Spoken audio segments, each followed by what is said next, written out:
Mr. President, you've given very eloquent talks about the moral force of nonviolence.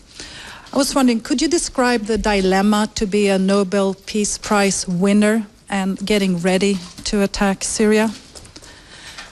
And also, in what way did the talk that you had today with Prime Minister Reinfeldt move the world a step closer to resolving the climate crisis? I would refer you to the speech that I gave when I received the Nobel Prize. And I think I started the speech by saying that compared to previous recipients, I was certainly unworthy. But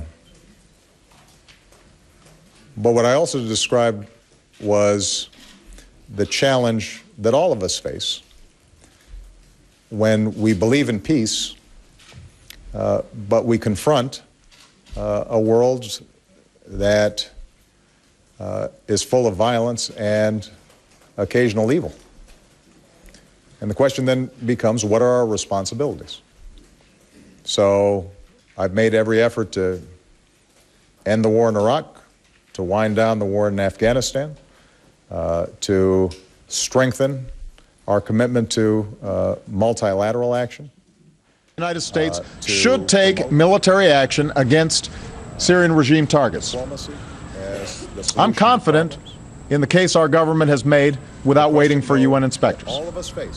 I'm comfortable going forward without the approval of a United Nations Security Council. Not just political leaders, is at what point do we say we need to confront actions that are violating our common humanity?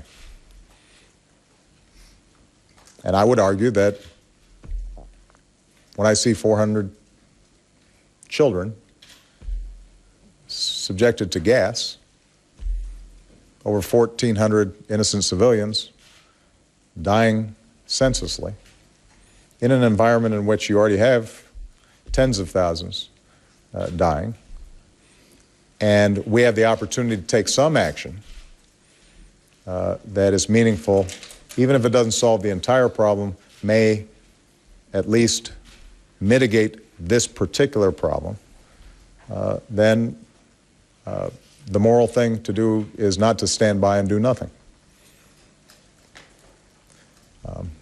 But it's difficult. This is the part of my job that I find most challenging every single day. I would much rather spend my time talking about how to make sure every 3- and 4-year-old gets a good education than I would spending time thinking about how can I prevent 3- and 4-year-olds from being subjected to chemical weapons and nerve gas. Unfortunately, that's sometimes the decisions that I'm confronted with as President of the United States. And frankly, as President of the United States, I can't avoid those questions. Because as much as we are criticized, when bad stuff happens around the world, the first question is, what is the United States going to do about it? That's true on every issue. It's true in Libya, it's true in Rwanda, it's true in Sierra Leone. It's now true in Syria. That's part of the deal. What was the second question?